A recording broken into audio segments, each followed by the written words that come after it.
Sir 2018లో నేను judge post resign చేసి వచ్చి నేను ప్రజల కోసం పోరాటం చేయాలని వచ్చాను. నేను వ్యక్తిగతమైన స్వార్థం ఆలోచించుకుంటే జడ్జి పోస్టే రిజైన్ చేసేవాడిని కాదు. నెంబర్ 1.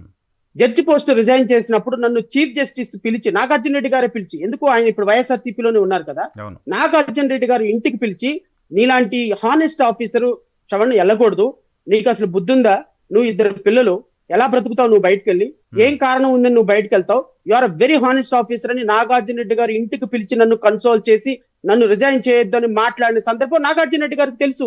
అధికారికంగా ప్రొసీడింగ్స్ ఇచ్చి నేను న్యాయమూర్తిగా రిజైన్ చేసి వచ్చిన honesty background, everything is black and white sir.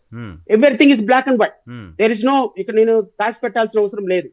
ఒక రాజీనామా చేసి బయటకు వచ్చిన సందర్భంలో నేను ఆ రోజే ఒక ప్రజల కోసం పోరాటం చేయాలని నిర్ణయం తీసుకున్నా.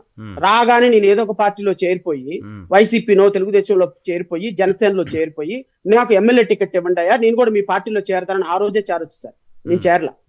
2018 తర్వాత తెలుగుదేశం ప్రభుత్వం పోయి వైసీపీ వచ్చినప్పుడైనా వైసీపీ ప్రభుత్వం దగ్గరకైనా ఒక బొకే పట్టుకొని వెళ్ళిపోయి, సార్ నేను వైసీపీలో చేరతాను, నాకు టికెట్ ఇవ్వండి, నాకు ఏదో ఒక కార్పొరేషన్ పదవి అంటే నేను ఫార్మర్ జడ్జిగా పనిచేశానని కూడా అడగొచ్చు సార్. నేను ఎప్పుడు అడగల. ఈ 4.5 సంవత్సరాల్లో కనీసం తెలుగుదేశం వైఎస్ఆర్సీపీ నాయకులతో కప్పు కాఫీ కూడా తాగడానికి ఇంట్రెస్ట్ చూపించలా నేను. నాలాంటి వ్యక్తికి ఎంతో మంది ఆఫర్లు ఇచ్చినప్పటికీ కూడా ప్రజల కోసం నిలబడ్డు. తెలుగుదేశం ప్రభుత్వంలో ఏదో ఒక పదవి తీసుకొని తెలుగుదేశం ప్రభుత్వానికి చేసిన సేవకను ఎంపీ టికెట్, ఎమ్మెల్యే టికెట్ తీసుకుని నేను ఈరోజు తెలుగుదేశం పార్టీలోకి వెళ్ళగలిగాను సార్. నేను వెళ్ళలా. వ్యక్తిగతమైన స్వార్థమే నేను చూసుకుంటే నేను జడ్జి పోస్ట్ రిజైన్ చేసేవాడిని కాదు, ఆ రోజు ప్రభుత్వానికి వ్యతిరేకంగా పోరాటం చేసేవాడిని కాదు, ఈ రోజు వైసీపీకి వ్యతిరేకంగా పోరాటం చేసేవాడిని కాదు.